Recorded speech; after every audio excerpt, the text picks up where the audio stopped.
আর তারা তেমন কোনো কাজই করে নাই, শুধু লোক দেখানো একটা কাজ করছে। ভালো আছেন? জি ভালো আছি। আপনার নাম? আমার নাম শওকত। আমি দেখছি যেদিনকার থেকে এই কাজটা শুরু হয় প্রায় কয়েকশো লোক ছিল, 50 জন লোক এখানে কাজ করছে, একদিনই কাজ করছে এবং এই সামান্যটুকুই কাজ করছে। তারা এই যে ময়লাগুলো দেখা যাইতেছে এইখান পর্যন্ত আসে নাই, এইখান পর্যন্ত আসে নাই। তারা সারাটা দিন বেশিরভাগ লোক 50 জনের মতো এখানে কাজ করছে, বেশিরভাগ লোক ঘোরাফেরা করছে। তারপরে এখানে সাংবাদিকরা আসছে, দেখছে ওই যে ওই সামনে যে একটা ব্রিজ আছে ওই ব্রিজের সামনেও যায়নি, এইটুকু পর্যন্তই করছে। এরপরে এই অবস্থায় আছে। এরপর এদিক থেকে কতটুকু গেছে করতে করতে? ওইখানে একটা ব্রিজ আছে, ওইখানে একটা ব্রিজ আছে, ওইখানে একটা ব্রিজ আছে রনি ট্যাঙ্কের সাথে রনি ডাইকের সামনে, ওই পর্যন্ত থেকে শুরু করছে, এই ব্রিজ পর্যন্ত আসছে তারা। আর তারা তেমন কোনো কাজই করে নাই, শুধু লোক দেখানো একটা কাজ করছে।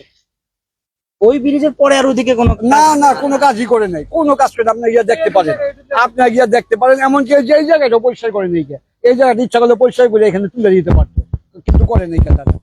তারা লোক দেখানো একটা কাজ করছে। মেম্বার চেয়ারম্যান বা এলাকার গুরুত্বপূর্ণ কাউকে রাখে নেই, কিন্তু তারা এলাকার ময়মুরব্বী তারা রাখে নেই। তা আমরা মনে করছি কাজটা ভালো করতেছে, ভালো সুন্দর, তারা পর্যায়ক্রমে করবে, কিন্তু একদিনই করছে, ওই শুক্রবার দিনই করছে। আর এরপরে আর আসে নাই, তার কোনো খোঁজ খবর নেই। এটা জাস্ট একটা লোক দেখানো কাজ করছে। তো আজকের যে এই কল্যাণী খালের যে বর্তমান পরিস্থিতি, এটা আপনাদের সাথে শেয়ার করলাম। আজ এই পর্যন্তই, আবারও সামনে হয়তো কোনো একটা লাইভে যুক্ত হয়ে যাব, সেই আশাবাদ ব্যক্ত করে আজকের লাইভ এখানে শেষ করছি। সকলে ভালো থাকুন, সুস্থ থাকুন এবং ZTV অনলাইন লাইভের সাথে থাকুন।